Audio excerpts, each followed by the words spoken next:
M News కి స్వాగతం. రామచంద్రపురం నియోజకవర్గంలో ప్రతి ఎకరానికి సాగునీరు అందేలా చేస్తామని రైతులు 10,000 మట్టిలోకి వెళ్తేనే మనకు అన్నం ముద్ద నోట్లోకి వెళ్తుందని, అలాంటి అన్నదాతకు కష్టం రాకుండా అండగా ఉంటామని నియోజకవర్గంలో రైతులు తమ పంట పొలాలకు నీరు అందక ఆందోళన వ్యక్తం చేయడం తెలుసుకున్న మంత్రి వాసంశెట్టి సుభాష్ రైతులకు భరోసానిచ్చారు. రామచంద్రపురం నియోజకవర్గం లయన్స్ క్లబ్ కళ్యాణ మండపంలో మంత్రి వాసంశెట్టి సుభాష్ ఇరిగేషన్ డిపార్ట్మెంట్ అధికారులతో రివ్యూ మీటింగ్ పెట్టి నియోజకవర్గంలో ఎక్కడ కూడా సాగునీటి ఎద్దడి లేకుండా వెంటనే చర్యలు తీసుకోవాలని ఇరిగేషన్ అధికారులు ఆదేశించారు.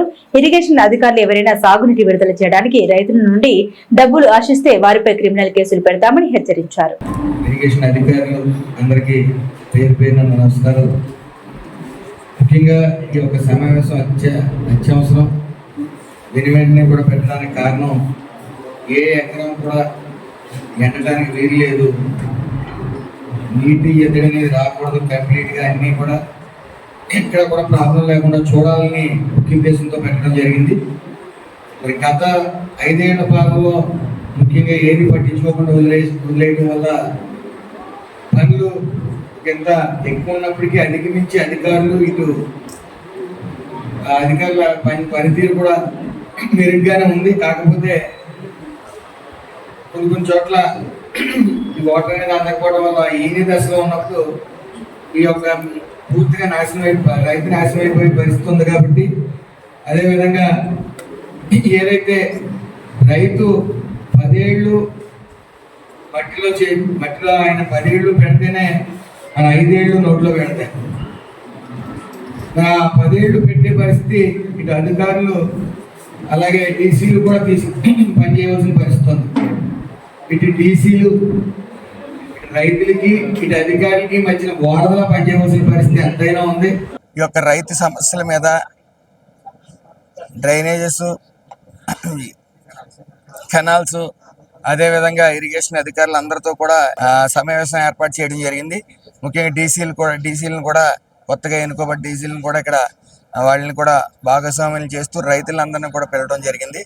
ముఖ్యంగా గడిచిన ఈ 9 నెలల్లో, గడిచిన 5 సంవత్సరాల్లో పూర్తిగా రైతుల్ని గాలి కుదిలేసిన వైనం పనులు అక్కడ ఆగిపోవటం వల్ల ఈ ఎన్డీఏ కూటమి వచ్చిన తర్వాత ప్రతి ఆయకట్టుకి నీరందిలాగా మరి చర్యలు తీసుకుని ఏ ఎకరం కూడా ఎండకుండా ఇటు రైతులు ఎవరో కూడా నష్టపోవడం, ఎందుకంటే ఈనే దశలో ఉన్నాయి కాబట్టి నీటి ఎద్దడి ఎక్కడ తక్కువ కాకుండా మరి ఈ యొక్క నీరు ప్రతి ఎకరానికి నీరందిలాగా ప్రయత్నాలు చేస్తుంటే కొంతమంది కవింపు చర్యలు చేస్తూ ఉన్నారు. ఏదైతే ఈ సాక్షి మీడియా ఉందో ఆ సాక్షి మీడియా అక్కడికి లేనిది ఎక్కడో చోటకి వెళ్ళి ఈ మీడియాని అక్కడ చూపించి అక్కడికి బళ్ళు వెళ్ళిపోతున్నాయి, ఒంటెట్లు బళ్ళు వెళ్ళిపోతున్నాయి, దాంట్లోంచి లేకపోతే స్కూటర్లు వెళ్ళిపోతున్నాయని పిచ్చి ప్రచారం చేస్తూ ఉన్నారు. ఈ ఎన్డీఏ కూటమి పూర్తిగా రైతు పక్షపాతి, రైతు గురించి ఆలోచిస్తూ ఉంటారు. ఎందుకంటే ఈ రైతు 10 ఏళ్ళు మట్టిలో పెడితేనే మనకి 5 ఏళ్ళు నోట్లోకి వెళ్ళే పరిస్థితి. మరి రైతులకి ఇటు అధికారులకి మధ్యన డీసీలు వారధలుగా పనిచేయాలని చెప్పి ముఖ్య ఉద్దేశంతో ఈరోజు మీటింగ్ పెట్టడం జరిగింది.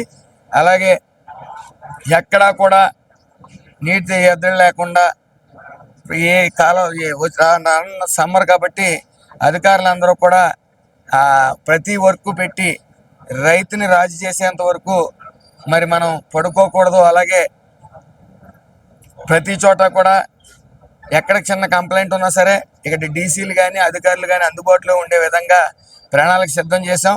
ఏదేమైనప్పటికీ గతంలో కూడా మీరు చూసారు, మొన్న జరిగిన ఏదైతే బస్తా మీద డబ్బు ఇచ్చే వైను వితిన్ 24 అవర్స్లో ఈ రైస్ ప్రొక్యూర్మెంట్ అనేది జరిగింది. ఈ చరిత్రలో ఎప్పుడూ లేని విధంగా 24 అవర్స్ కాదు, అరగంటలో కూడా పడిన వైను. మరి అంత చిత్తశుద్ధితో ఉంది. గత ప్రభుత్వం తీసుకుంటే సుమారు 3 నెలల నుంచి 6 నెలలు పట్టేది. మరి రైతు అప్పుల బాధలో పడే పరిస్థితి రైతే రాజు కింద చూడబోతా ఉన్నాం, ఇప్పుడు చూస్తూ ఉన్నాం. ఎక్కడ ఏ ఇబ్బంది లేకుండా పూర్తి చర్యలు తీసుకోవాలి. అధికారులందరూ కూడా మెలకుగా ఉండాలి. ఎందుకంటే అధికారులు డీసీలు కూడా మెలకుగా ఉండాలి. ఎక్కడ నీరు అందకపోయినా సరే వెంటనే చర్యలు తీసుకోవాలని చెప్పి, నీరు అందే విధంగా చూడాలని చెప్పి మీటింగ్ ఒక ముఖ్య ఉద్దేశం. మరి ఈ రోజున అందరూ హాజరవటం, రైతుల సమస్యలు కూడా తెలియజేయడం, ఇక్కడ రావటం చాలా సంతోషం. ఎట్టి పరిస్థితుల్లో ఏ ఎకరం కూడా ఎండకుండా చూసే బాధ్యత మాపై ఉంది, అధికారులపై. అది మేము పూర్తిగా రైతుల పట్ల చిత్తశుద్ధితో ఉంటాం కూడా. ఈ సాక్షి ఛానల్లో పూర్తిగా వాటికి ప్రజల మీద చిత్తశుద్ధి లేదు. ఏదైతే నకిలీ వార్తలు ఉంటాయో, అవసరం లేని వార్తలు ఉంటాయో వాటి మీద దృష్టి పెడతారు తప్ప మేము పూర్తిగా చిత్తశుద్ధితో ఉన్నాం. అలాంటి పరిస్థితి ఉంటే ఎవరన్నా చూపించమని ఇప్పుడే అడిగాం, ఎవరికి ఆ పరిస్థితి లేదు.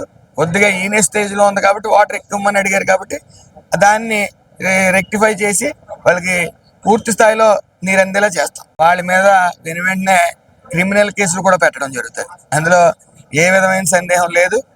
మా ఎన్ని నాన్ బెయిలబుల్ సెక్షన్లు కూడా పెట్టడానికి మేము సిద్ధంగా ఉన్నాం. అలాంటిది ఎక్కడున్నా ఉంటే మాకు తెలియజేయవలసిందిగా కోరుతా ఉన్నాం. స్టేషన్కి వెళ్ళక్కర్లేదు. ఇటు డీసీలకి తెలియజేసినా, ఇటు మాకు తెలియజేసినా సరే కఠిన చర్యలు తీసుకుంటాం. అందులో సందేహం. మరిన్ని తాజా వార్తా విశేషాల కోసం ఎంన్యూస్ ను సబ్స్క్రైబ్ చేయండి, మీ మిత్రులకు షేర్ చేయండి.